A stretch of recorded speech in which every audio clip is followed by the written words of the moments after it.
What's up, everybody, and welcome back to OpenStax Calculus Chapter 3, Section 6, the chain rule.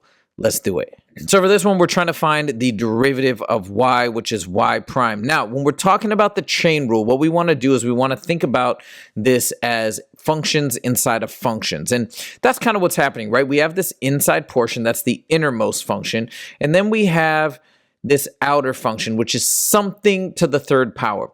And we want to work at taking the derivative of the outside in. We want to go in that order. So if you think about it, for the outside part, it's something to the third power. So we're talking about an exponent. That means we're going to have to use the power rule, which means we'll have to bring the 3 down to the front and drop this by 1.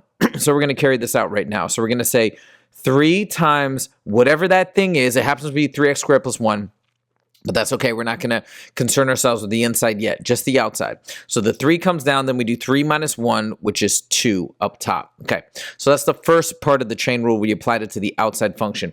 Now let's look at the inside function, right? So the inside function is this portion that I highlighted in red, and we're just going to take the derivative of that next, and then whatever the derivative of that is we're going to multiply it against this. But by the way, what goes in here? The same thing. 3x squared plus 1. So for the first derivation, we leave this alone. We don't change anything. Now we multiply it times the derivative of 3x squared plus 1. Derivative of 1 is 0. Derivative of 3x squared, use the power rule. Multiply that front by 2, which is 6, and then we subtract that exponent by 1, so we get 6x. Now, if we want to write a final simplified version, you can multiply these guys, and we've got 18x times 3x squared plus 1 to the second power.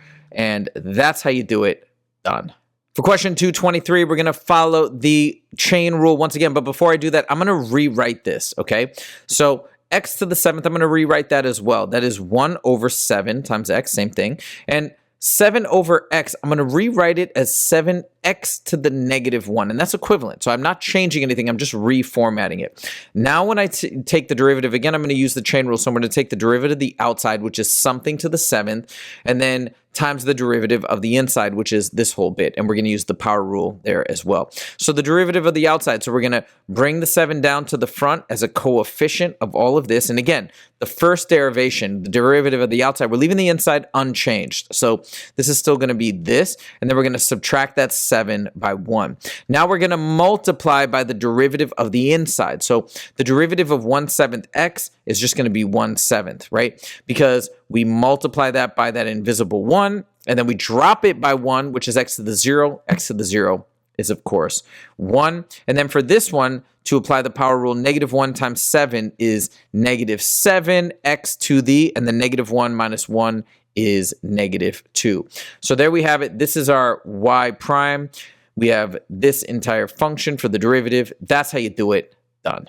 So for this one, we're going to start again with the outside function, which is just something to the negative third power, and then we got that inside of sine of x. So we're going to carry it out as follows. So we take the derivative of the outside, we do the power rule, negative 3 times negative 6, which is positive 18. We leave the inside unchanged, and we drop that by 1. Negative 3 minus 1 is negative 4. Now we multiply times the derivative of the inside. If you know your trig derivatives, which you have to just memorize, the derivative of sine is simply cosine of x.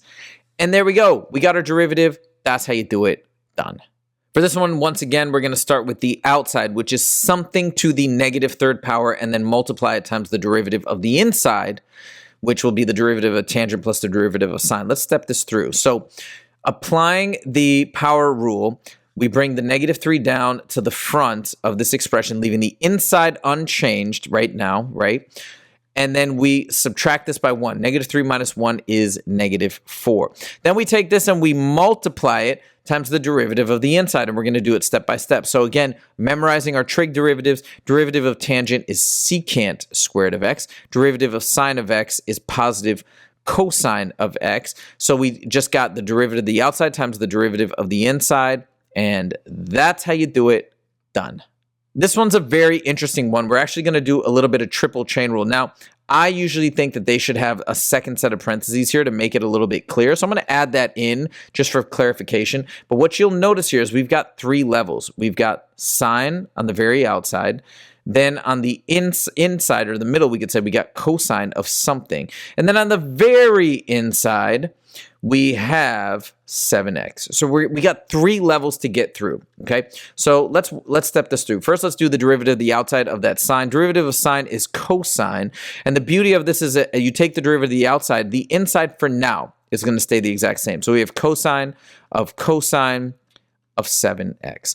Now we multiply times the derivative of the green section of cosine. The derivative of cosine is actually negative sine of x, but our x was 7x. We don't change it again, right? We take that derivative, but we leave that inside part the same for now. Now the last step was we multiply times the derivative of the innermost part, that purple part. Derivative of 7x is simply 7. So of course, you could reformat this. You could put the 7 and the negative at the front, but it's all the same thing. This is still sufficient as the derivative. That's how you do it. Done. So for this one, we have to use the information in the table to get h prime of a, and here they're saying a is 0, so we're taking the derivative of h and we're plugging 0 in. So let's do this now. Let's apply the chain rule. So the derivative of h of x is equal to, now, we got the outside function, which is f, the inside function, which is g. So we're going to start by taking the outside derivative. So the derivative of f is f prime. But again, just like we've seen before, we're going to leave that inside argument the same. But now we multiply times the derivative of the inside. The derivative of the inside is g prime of x. So this is my derivative function. And then what am I plugging in for x? I'm plugging in a, which happens to be 0. So I'm going 0 in there and 0 in here. Okay, so let's go inside out with this first function. What is g of 0? Well, there's 0. Here's g. G of 0 is 0. So I'm going to rewrite this as f prime and replace g of x with 0. And then times g prime of x, here's g prime of x, and g prime of 0 is 2. So I'm going to replace this entire expression with 2. Now, what is f prime of 0? It is 5. So now I've got 5 times 2. 5 times 2 is, of course, 10. That's how you do it. Done. I hope you guys enjoyed this video, and if you did, please click that like button. If you want to see more from the Scalar Learning channel, make sure to click subscribe. Thank you guys so much for joining. We'll see you in the next video. Take it easy.